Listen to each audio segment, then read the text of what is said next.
Does the color of the sky mean anything special to you? It does to me. A hell of a lot. When I close my eyes, the sky in my dreams is a deep, dark blue.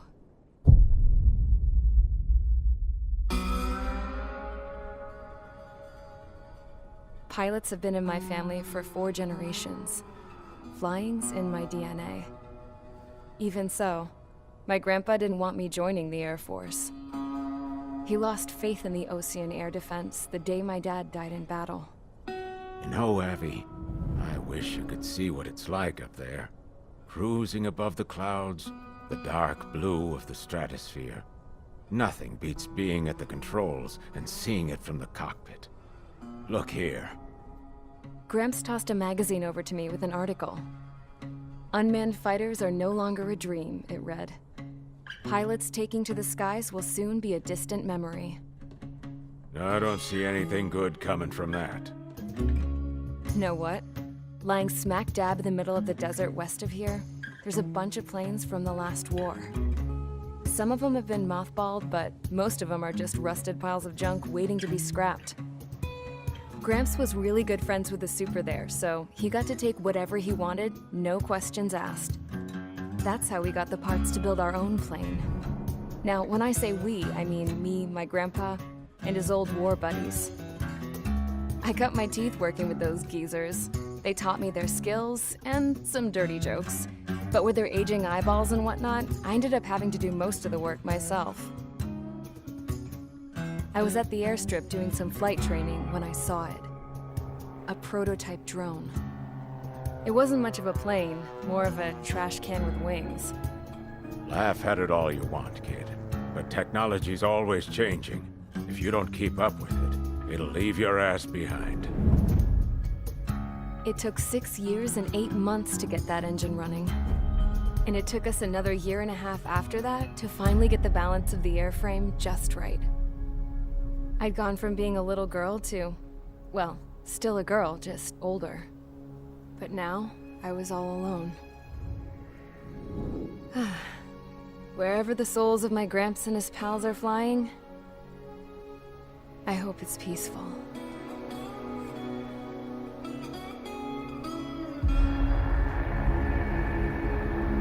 Then, finally, I was ready to break the sound barrier.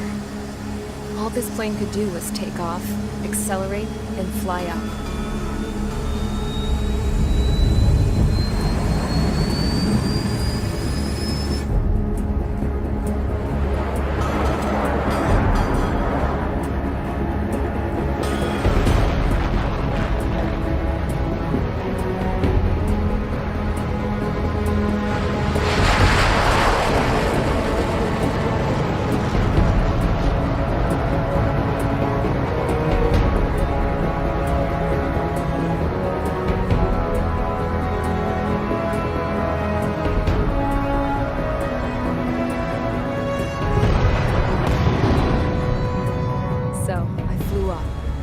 Straight up, through the clouds, higher into the sky. Dark blue. I could almost touch it. Then I saw Osia's fighters. They were tailing something. A drone. They were going full out chasing that thing. Doing 30 Gs at least. Damn, I've never seen anything move that fast. It had a rose painted on it. The Erusian emblem. But that country's a whole continent away from here. Crap. You should have put in our best to see this piece of junk. Should have built a return too.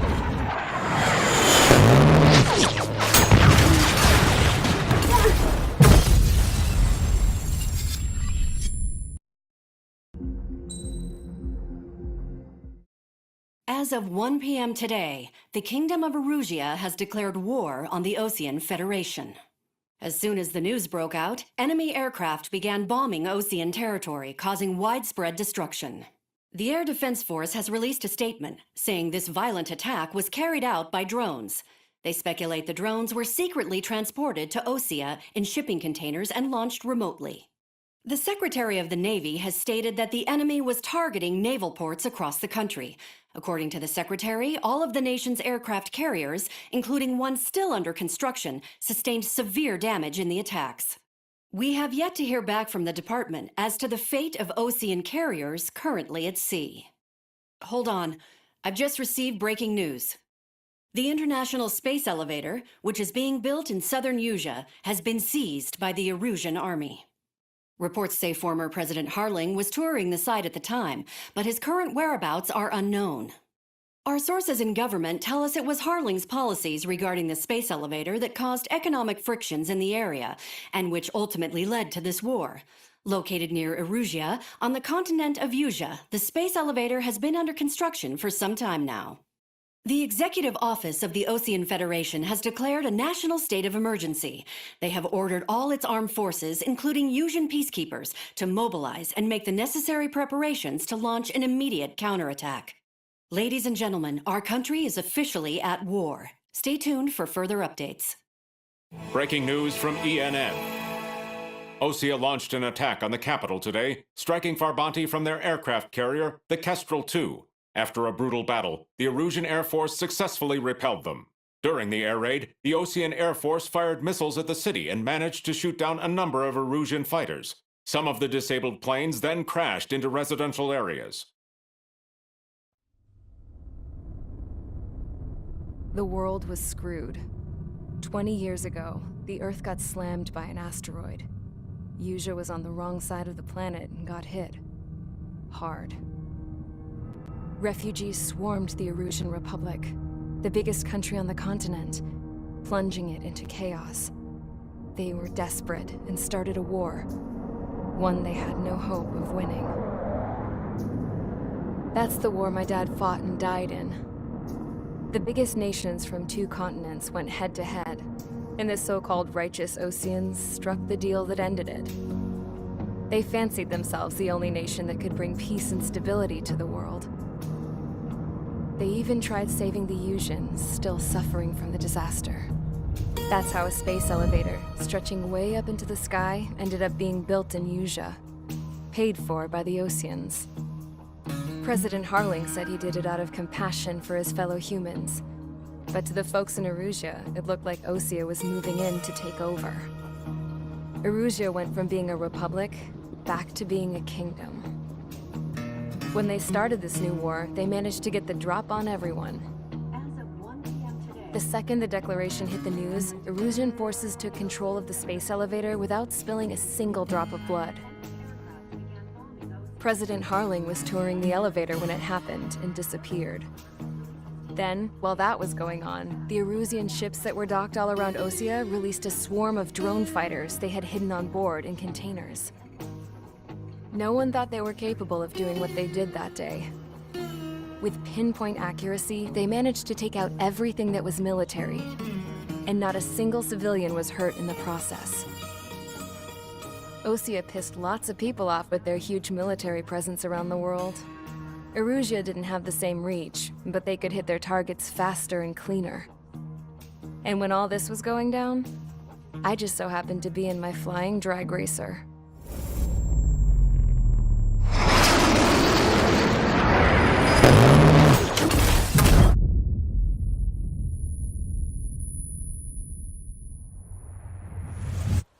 In case you were wondering, yeah, I survived.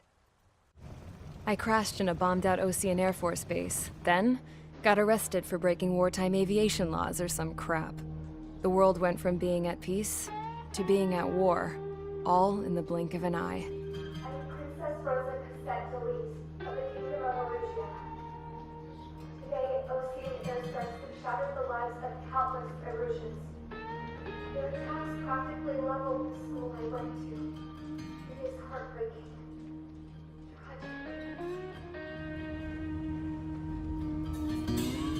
I was tried, found guilty, and stuffed into a cargo ship. For company, I had some court-martialed soldiers. And remember those mothballed planes I told you about before? They were loaded on the ship, too. We headed off down south for several days, and then swung east. That's how I got here. I was thousands of kilometers from Erusia on the opposite side of the Yuzian continent. For a port, it was dull as hell.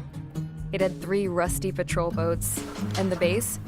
The fences were topped with razor wire, the tower had a searchlight and machine guns, and a truck with a gun turret was parked in front of the gate. Its gun was aimed at the yard. This was a prison. This place looked like a full-on base, but half the tanker trucks were just big balloons, and the runways weren't even paved, just painted on the dirt. The whole place was just one big fat lie. The only reason I was here is because they knew I'd restored a supersonic plane. They wanted me to make something out of the mothballed planes they brought, that they could park on the fake runway. Can you believe that shit? So, I tried to escape. They found out and set the dogs on me.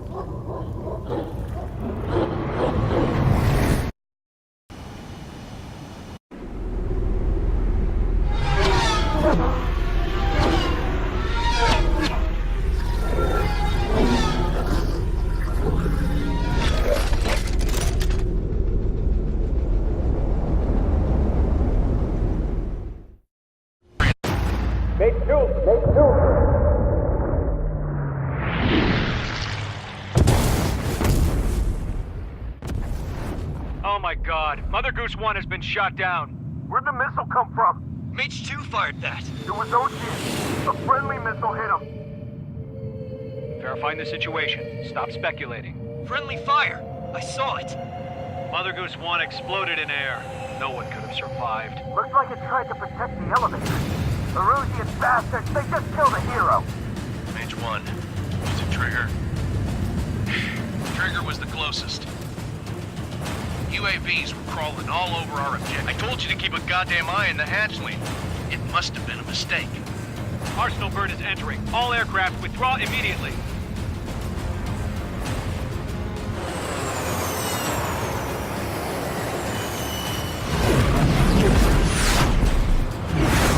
Trigger, you can't fly for a while. You understand why.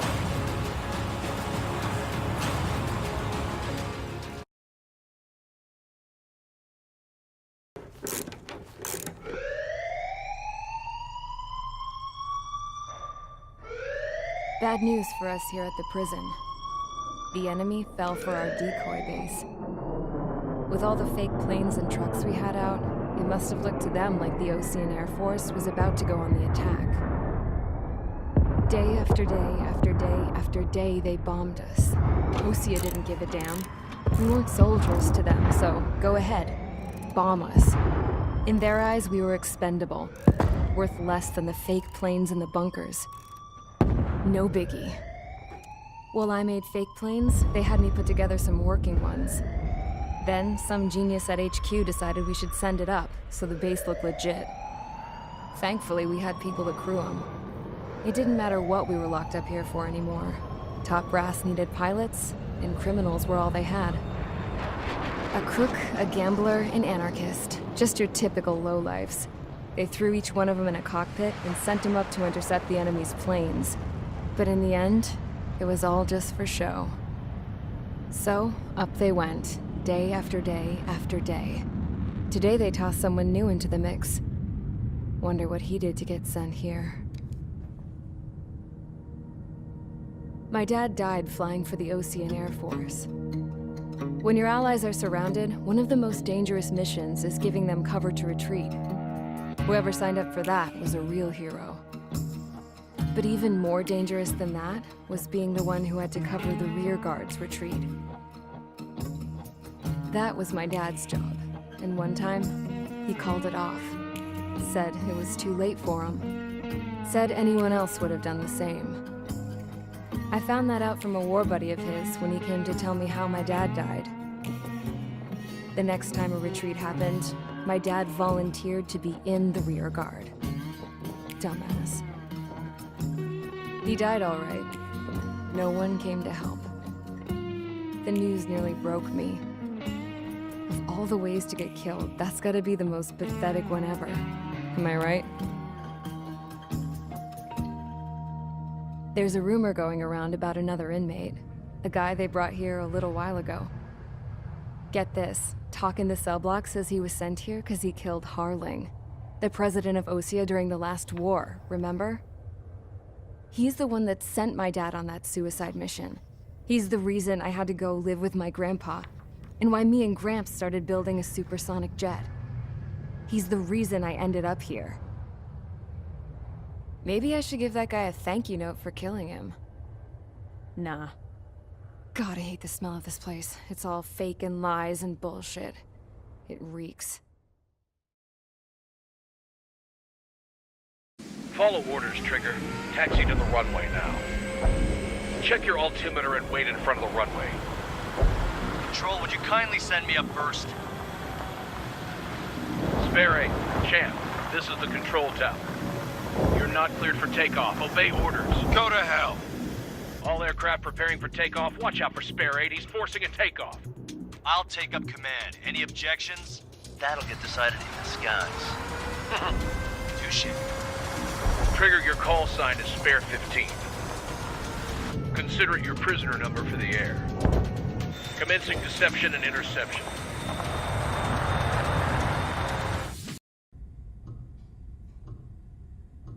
Mihai's granddaughters liked to keep to themselves mostly. They were well behaved and possessed a sort of quiet elegance. From time to time, I'd catch myself looking at them, wondering what they were talking about. I'm sure everyone on the base did the same. They were such enthralling creatures. Every night, a crowd would gather around Mihai. They were the men tasked with guarding him in the air. Their jackets all bore the same patch, a relic from a nation that was long gone. Decades ago, during the Age of Expansion, the Kingdom of Erusia absorbed many countries. Theirs was one of them. Mihai asked them, "Yet what is a nation? Can we actually see the physical lines that divide one from another?" People of my generation can no longer speak the language of our homeland. My grandparents always look sad when they see I have no idea what they're saying to me. Mihai didn't say a word after that. His scarred face betrayed no emotion. He didn't get those scars from flying, though. Mihai was originally from Shalaji. His real name is Mihai Dumitru Margarita Corneliu Leopold Blanca Carol Aeon Ignatius Raphael Maria Nikitas A. Shalaji. When he was young, he was the heir to the Grand Duchy of Shalaji. Then, revolution broke out among his people. Mihai was betrayed by a close friend who pointed a gun at his face and pulled the trigger. The revolution was successful, but the new country that sprang from it was annexed by the expanding Kingdom of Erusia. The Erusian royal family allowed Mihai's family to retain their title and noble standing in the new kingdom. But Mihai surprised them all by signing up for the draft like an ordinary Erusian citizen. He was then accepted into the Air Force Academy by order of the king. Mihai soon became an ace pilot. When the royal family was ousted and Erusia became a republic, he continued his service for the new regime. Test sites soon flourished. One day, a classmate of Mihai's granddaughter visited. I noticed the rose emblem.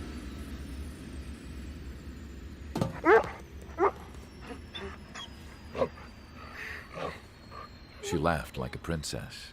And I found out later, she was indeed the daughter of Erusia's new ruler. She was the connection to the royal bloodline everyone was looking for, the one to restore the monarchy. This new princess was truly a godsend for the Erusian people. If Mihai's granddaughters were like the moon, she was like the sun, around which everything seemed to orbit. Her face was so expressive. It's no wonder the people of this war-torn country instantly felt at ease when they saw her speeches.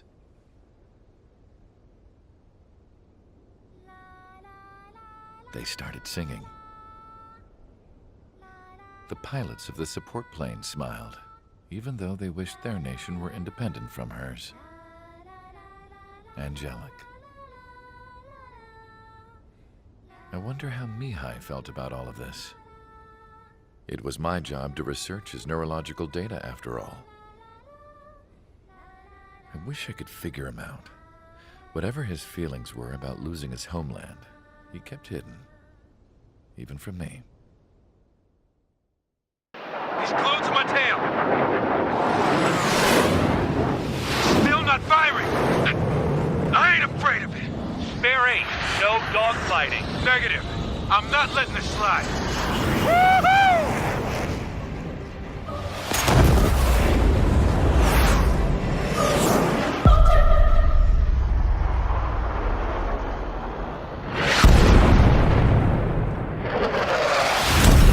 You could have done that sooner. I want to understand the enemy. I had a chance to talk to one of the pilots that escaped back here, so I took it. Apparently, 2 of our planes took the enemy on alone. They covered the Allies so they could retreat. The hell kind of idiot does a thing like that? The last pilot to land back at the base was that scrawny anarchist dude.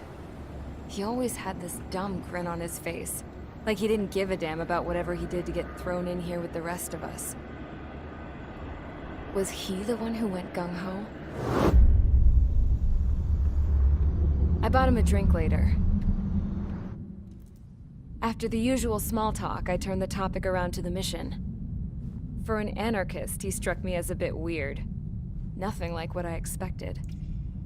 He talked a mile a minute and kept going on and on about library books.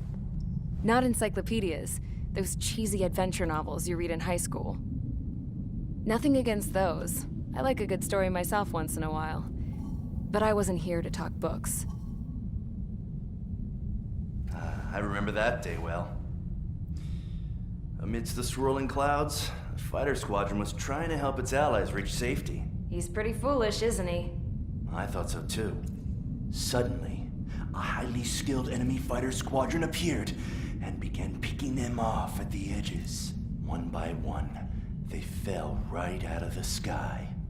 Although, I guess there was nobody around that was even more foolish to go to their aid then.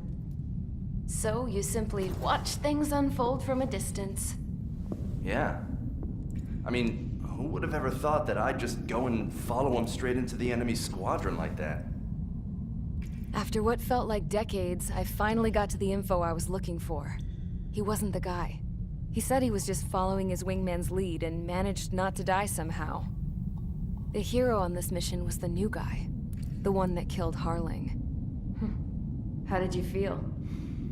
I'm still kind of shaken up, actually. But you know, I do feel a certain sense of pride, too. He really is foolish, isn't he? Yep, he sure is.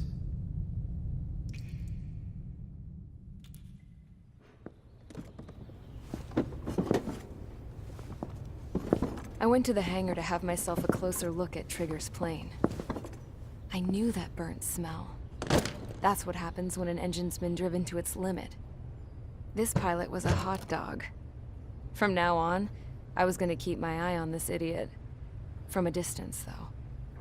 I didn't want to get too tight with someone who was a better pilot than my dad. Even so, I decided to give this guy's plane a little bit of the old Avril magic touch. He needed all the help he could get. Nobody told me there was this many nearby. Incoming Allied fighters. Respond.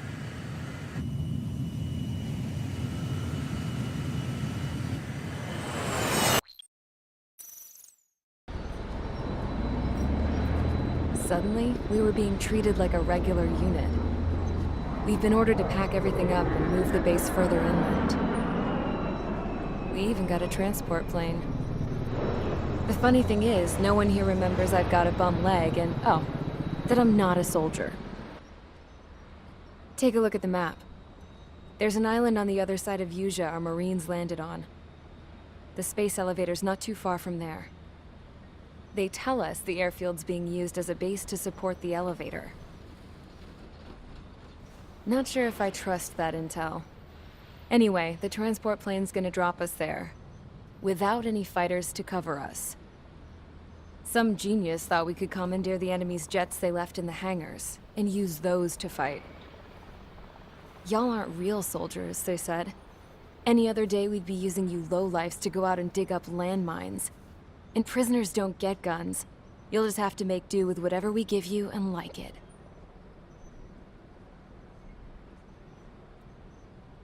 A phone. They don't let us prisoners near them. But with all the hustle and bustle of moving the base, they forgot to lock this one up. Looks like an antique.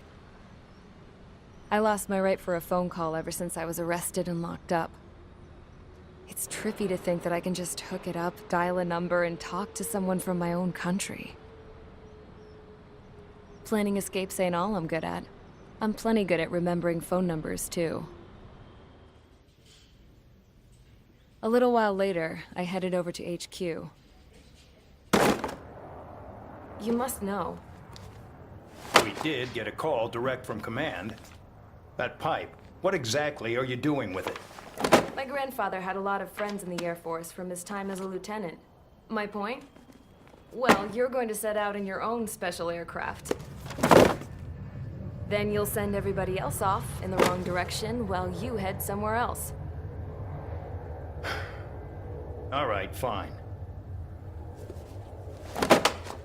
But just you and you alone. You're the only one allowed on board. Besides, there's only one seat left. I said cool.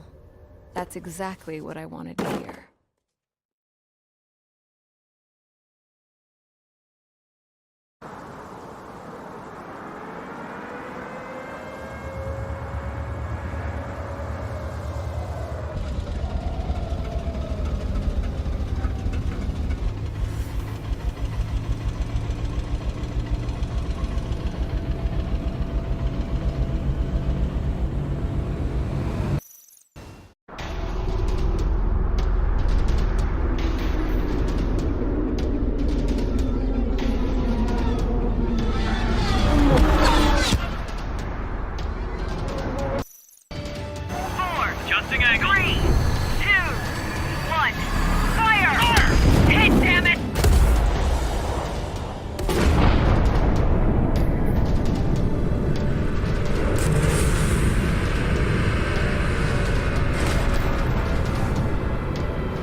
I was born downtown, in our capital. When I recall my homeland, my thoughts are filled with the sights and sounds of the city. But home means something different to each and every one of us. Therefore, I've decided to visit every place where our citizens call home. The Kingdom of Erusia is a land of diversity. Each region has its own unique and special culture.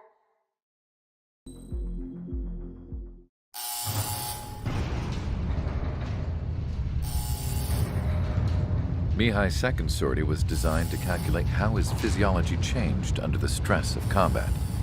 My job was to compare his performance as a pilot now to when he was younger and understand how his skills evolved. To tell you the truth, I'm not sure I wanted to know the answers anymore.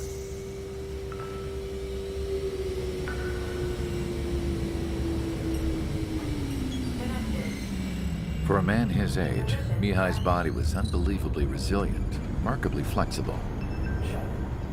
His reflexes were as sharp as they ever were.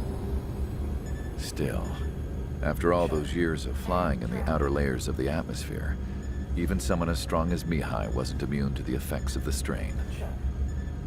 The human body is fragile. It was not meant to handle the excessive amounts of radiation that constantly bombarded the stratosphere. For Mihai's second sortie, we used a flight suit that was still untested. He seemed fine on takeoff, but by the time he landed back at the base, he was clearly a mess. He got caught in a surprise dogfight with an especially stubborn enemy. It took a while for Mihai to bring him down.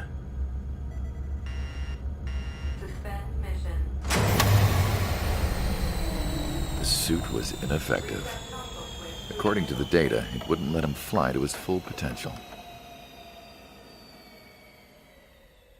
A new flight suit was made to my exact specifications. When it finally arrived, Mihai's granddaughters glared at me with their disapproval. They blamed me for the pain their grandfather had to keep enduring. But Mihai remained stoic. He wasn't the type of man who cared about anything that happened here on the ground. I wasn't worried about it. I was confident the new suit would protect him thoroughly so that he could maneuver his plane any way he wanted. The moment he took off in his new flight suit, I realized what I had failed to before. Right after takeoff, as the wheels retracted, the plane suddenly arced up.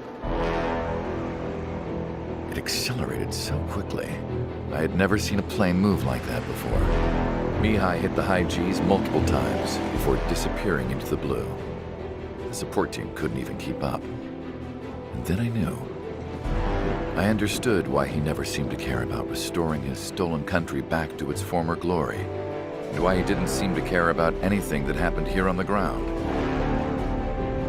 Of course, Mihai's kingdom was the sky.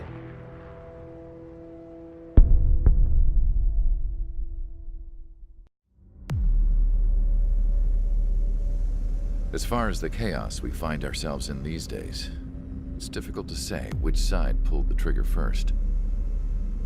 Erusia deployed an automatic intercept system with drones. Osea implemented long-range attacks to bypass them. So Erusia decided to sabotage Osea's communications and navigation technology. Erusia couldn't launch a satellite themselves, but they were still able to hack the software of the Osean transmission and navigation systems. Before Osea even noticed, half of their satellites were hijacked. That's when things got ugly. In an attempt to knock out each other's capabilities, both forces launched fighters loaded with anti-satellite missiles at the same time. Only military satellites were targeted. However, their destruction created a debris field in orbit, which wiped out scores of other satellites, both private and government-owned. What kept the world relatively sane up to that point had been free-flowing data and information. But now, those were gone. All that remained was chaos and confusion. Government and civilian broadcasts and transmissions were cut off. The flow of information had ceased. Forces on both sides of the conflict now found themselves unable to communicate with their superiors. Many of the smaller countries annexed by Erusia and yearning for their independence seized the opportunity and started their own uprisings. As for why some of Osea's military decided to break off from the main force and continue on their own, I have no idea. Perhaps there was some sort of dispute over the chain of command. The continent that had once seen wars that were only fought between Osea and Erusia was now full of numerous conflicts between rival leaders vying for power. Insurgencies were everywhere. I even heard a rumor that a group of Osean convicts had rebelled. Rumors. It never ceased to amaze me that even at a crazy time like this, something as trivial as a rumor could find its way here. Communications from corporate were cut off. Apparently, the entire computer network was down. It was a wise decision to make our drones autonomous with AI instead of being radio-controlled. Wise and forward-thinking. Even with their GPS offline, they can still use their sensors to navigate as long as they're working properly. I'm sure the drones are still working perfectly, following their mission orders to the letter. I wish I could upload Mihai's new data to them. But without a connection, I can't upload the software to the active drones. The new ones we're making, though, there should still be enough time to upgrade those before they're activated. I'll be taking the data I've acquired away from the front lines now. Oh, and I'll be taking the girls too. I told my assistant Masa it was time to get Mihai's granddaughters ready to leave here. She's not much older than the girls, but she has a way about her, and I'm sure she won't have any trouble with them. I saw a plane flying off in the distance. I imagine it was looking for a safer place. The plane had a rose emblem on it. This plane is carrying civilians. We have escort fighters, but we do not intend to engage in combat. Please stand down.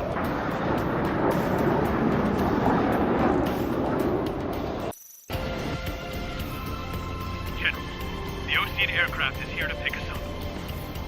The approaching Ocean aircraft. Losing his army? Elaborate. They stole our sealed orders. It should be a piece of cake. Are you sent by the General Staff? No, we'd like you to send... No, I can't!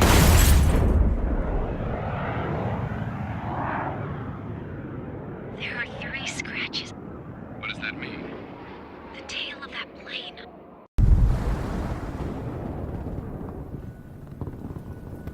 The island we went to was supposed to have been secured by the ground forces. They hadn't gotten a handle on things by the time we got there, so now we were stuck in the middle of a half-assed campaign. My job was to get the planes ready for combat, making repairs and handing them over to our troop of cons. Thing is, the enemy still had the hangars.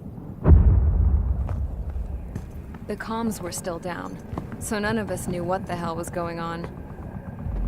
The last transmission I heard before everything went to shit was that some prisoners from an Ocean military penal unit rioted and managed to escape. They stole some jets and now they were flying around, taking out their former allies left and right. I wonder if any units like ours were out here, creeping around. Hearing the Ocean jets firing at each other overhead chipped away at morale. Since the radio was out, it was quiet. I liked it better that way. All I heard was the gunfire. Here we were, walking around carrying rifles. We were pilots, damn it. Friendly fire will probably kill us. You know things are desperate when the guards that used to lock us into solitary are now telling us it's better we all stick together. I guess they think our odds of surviving this war are better that way. After walking for miles across the battlefield, we came across the wreckage of a plane. Passenger, not military. I knew that rose.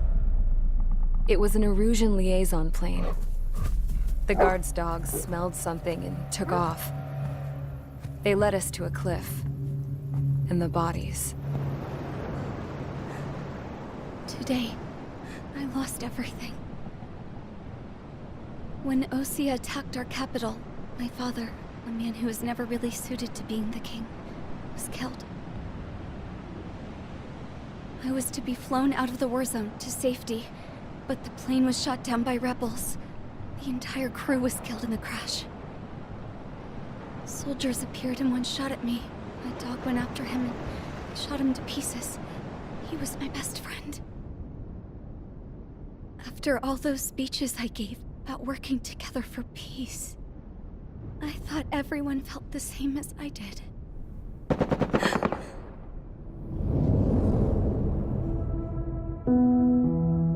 I'm sure the soldier who shot at me knew I was the Princess of Erusia. He was Erusian too. More soldiers have come. Now, there is no one left to protect me. I am so numb, I cannot move. I watch as one of their dogs approaches. It sniffs mournfully at my dead friend. I wonder if it grieves for him as much as I do. I can barely think. I feel weaker by the minute. I don't know who these soldiers are with, but I managed to take a sip of the water they gave me. How long have you been here? Somehow, I muster the courage to answer the woman's question. I tell her I've been there 3 days. They gather around me with grim looks on their faces. What would they do if they knew I was the Erusian princess? After searching the cockpit of the plane, the woman who spoke to me before came back to me. This is an air-to-ground tactical radio. It still works! I noticed she walked with a limp. She knelt down next to me and asked her companions to give me some food. And then, very softly, she said, You see, I used to listen to your broadcasts, Your Royal Highness. Just what did you see here?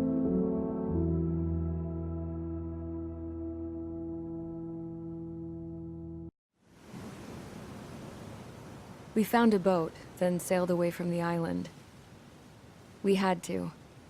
We didn't belong there. The new guy's name was George. I noticed when the anarchist said his name, he said it with a thick Belkan accent. How did you know that he was from Belka? Well, both my parents were from Belka, so... You never told me that. They say that Belkans are known for their conspiracies. That's just a stereotype. Now, I simply stated my honest opinion and was thrown in jail for it.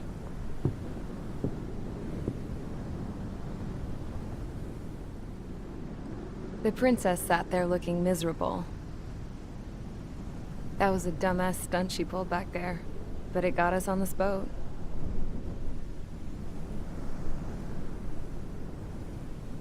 Take a look at that. This ship is heading for a single rope that's hanging down from the sky. Do you know how far the end of that rope reaches?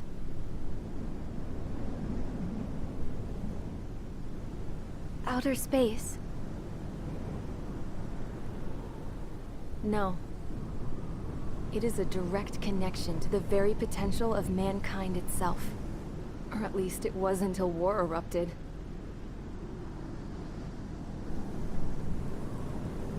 It's my strong belief that the rope might be connected to a very distant, faraway source of great conflict and strife. Even long before the war, the whole world started falling apart once Harling began trying to build it. I often wonder what was going through Harling's mind when he was trying to destroy the very thing that so many people were sacrificed in order to create. Sacrificed? What do you mean? Have you seen all of those countless old space shuttles on Tyler Island that are no longer in use? Yeah. I always thought of them as a good source of scrap. They're an obsolete technology that was abandoned during the construction of the space elevator. Which would mean that if the space elevator was destroyed, it would be that much harder for mankind to reach the stars. Until we find another way. But even then, Harling still went ahead and tried to destroy it. At the cost of his own life. That's not the way I heard it. What I heard was that he sacrificed himself to protect the tower from an incoming missile. Oh, I was told he tried to fly his ship into the tower in order to destroy it. I wonder which story is true, Your Royal Highness. I don't know. Looking at it objectively, it's reasonable to believe that Harling had both options before him. When it comes to which one you think he took, I guess it's like a mirror. Yes, it is. It's like a mirror looking into your own soul, based on whichever choice you believe it was. At the moment, though, I can only see darkness.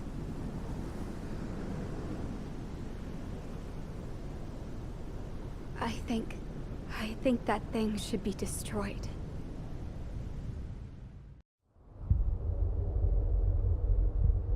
When we got to the mainland, we found the space elevator's support facility.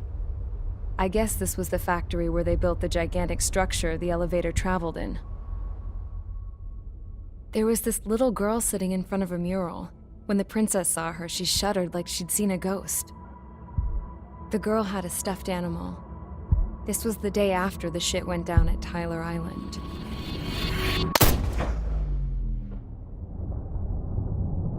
She walked right up to the princess, took her hand, and led her into the factory.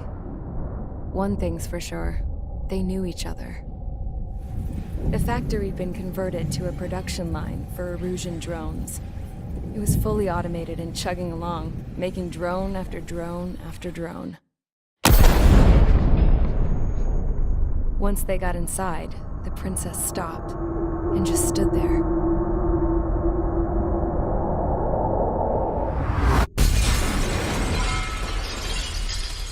Another girl was there with a man in a lab coat. He was trying to use his keyboard, but she wouldn't let him. She took a data chip and threw it on the ground. Then she walked over to us and took the gun from the prison guard's holster. She pulled the trigger and destroyed the chip.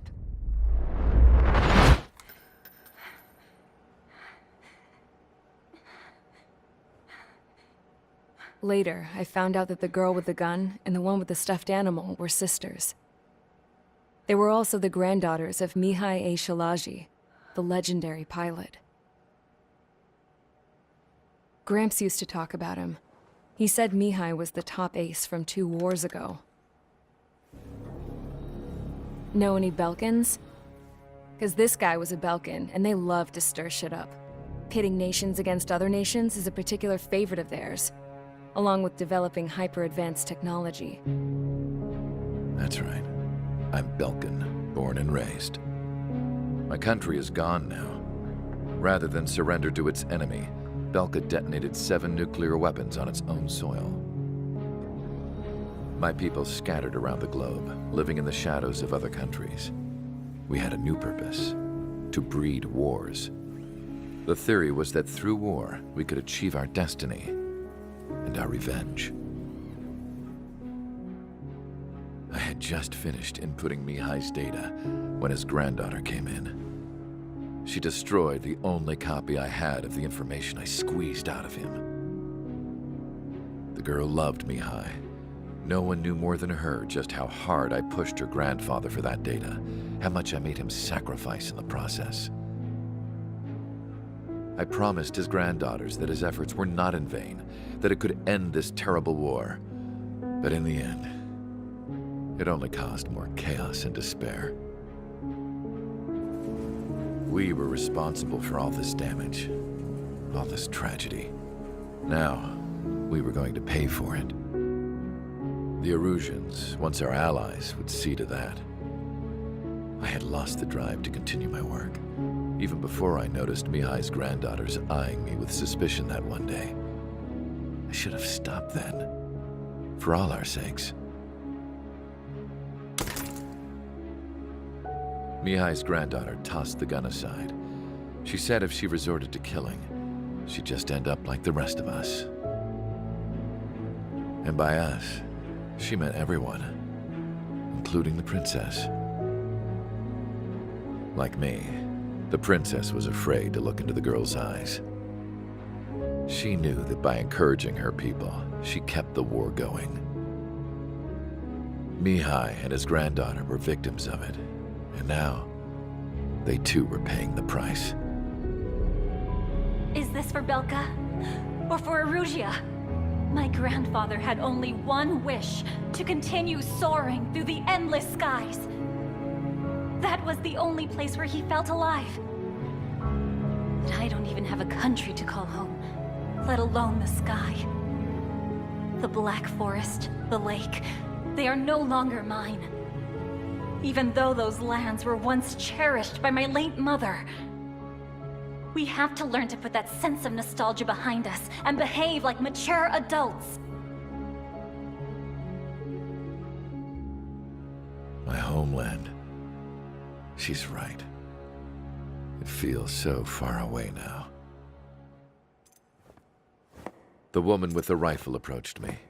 She was focused on more pressing issues. I checked the computer. All of the data on the legendary Ace had already been installed. No, I pulled it before it was completed. However, there are 2 aircraft that are already scheduled to be manufactured based on that data. We must destroy the factory. This isn't the only one. There are more facilities just like it, and the 2 planes containing the data will be manufactured at one of those facilities. So, this place runs on solar power that the space elevator generates, right? How about the others? We can destroy the space elevator and cut the power to them. First things first, let's take this one out. I'll show you which locations to target.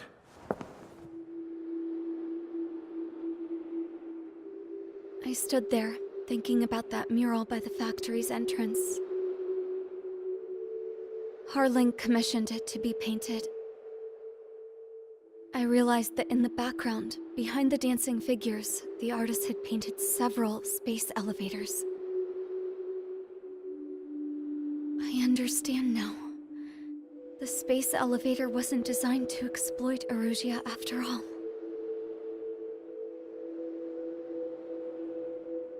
Good. And afterwards, we'll bring down the space elevator itself. No matter why it was built, right now, it's the root of this chaos. I wonder. Yes? I wonder which path you would choose when looking at Harling's mirror. All Erusian focus around the space elevator. Surrender now. We will not attack. We can hold them off until support arrives. Our units surrendered. You guys better not throw away your lives either. Wait there, Princess. We'll get you down. Don't worry about me. Please just take care of the refugees. I'll parachute down. What? Warning, incoming bogey.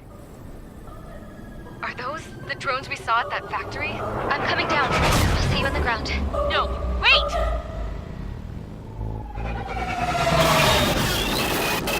Enemy on my 6! Those guys are bad news. Trigger, boss, do something! Strider 2, missile inbound! Cosette! What? This isn't the time for that! Cosette! Avril, they're headed this way. Get the refugees to safety now. Strider 2, you're hit. Are you alright? Still breathing. I won't be flying much longer, though. There's an Ocean carrier a few kilometers to the west. It ran aground and was abandoned. It won't be easy, but it's the only place you got. Trigger, escort your wingman. Let's get to that carrier. That's all we can do.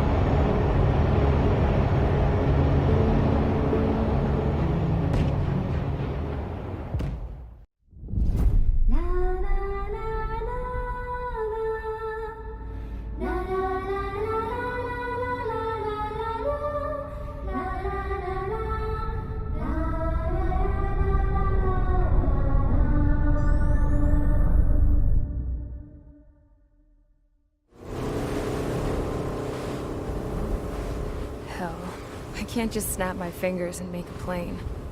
Believe me, I wish I could. Right now, we needed one. Bad. When we were coming over on the boat, I remember seeing an aircraft carrier. That gave me an idea. The Admiral Anderson. The name of an old sailor. When the first drone started attacking, the ship wasn't ready for battle yet. It was still in the dock, getting all rigged up. So they rushed to get her ready. I know about Anderson. In the previous Ocean War, he was the commander of a ship that sent out the last fleet of jets.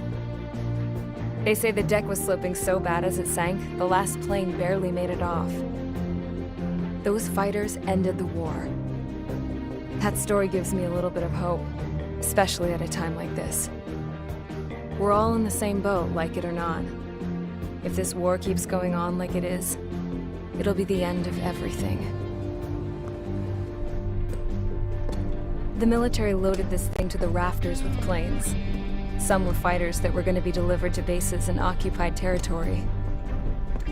It was hit before it could complete the mission. Jackpot. The hangars were loaded with goodies. This scrap queen's got work to do.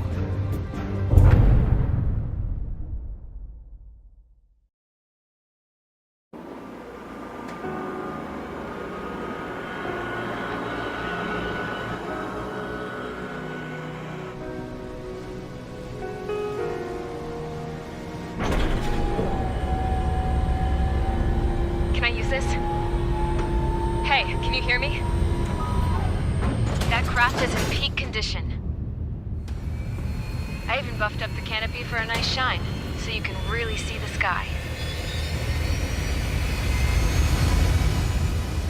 Take care, Trigger. When you get back, let me know what you saw.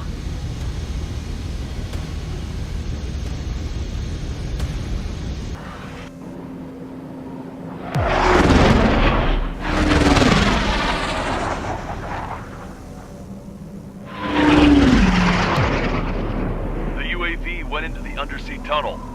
That tunnel leads to the space elevator. Look, it's Trigger. Strider 1 has returned to radar. I did it! That's our Trigger! He's a damn hero. No doubt. You're better than me. Here's Strider 2. Damn it. Does anyone have eyes on Count? Wish y'all could have seen that. You damn fool. What's your position?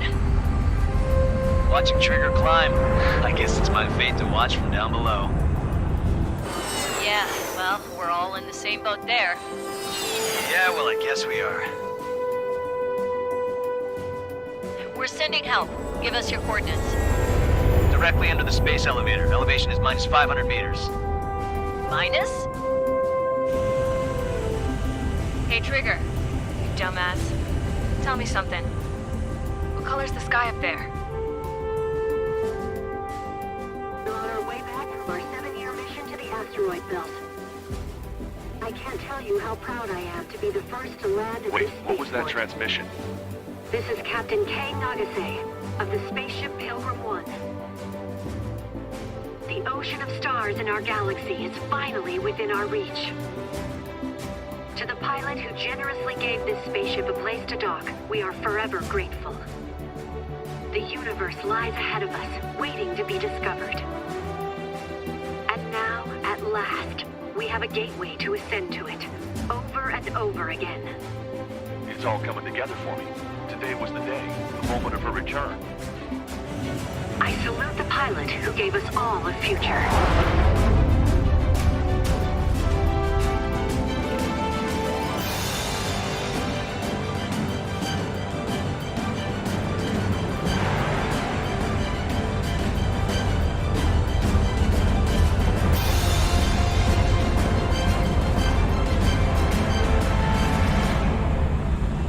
To skies unknown, the path to mankind's vast future remains standing, Granddad.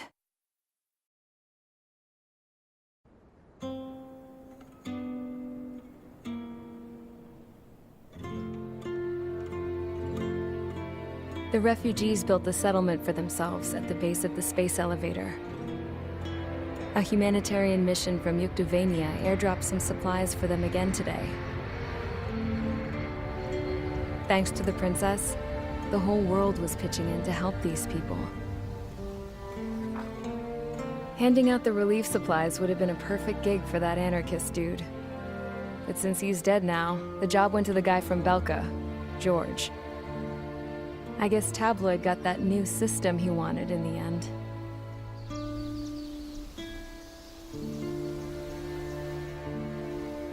Mihai's granddaughters are helping out too. Mihai. That cranky old geezer's here with us too. I never wanted to create anything, and now here I am, clinging to life. Watching as my grandchildren and their generation make a new future for themselves and the world. Is this my punishment then? All I do is lie here, wasting away. I'll never know the freedom of flying the open skies ever again. I've been grounded, and my wings have been clipped. You know what having peace in the world means? It's being able to die in your own bed at a ripe old age. Peace is what those girls are working so hard for here. We got a bunch more refugees today.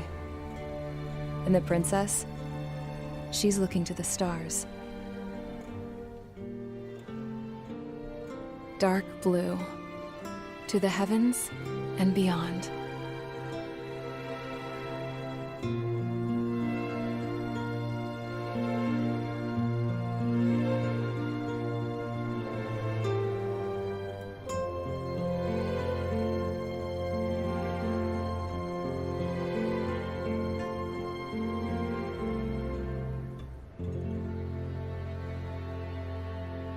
Can you hear me?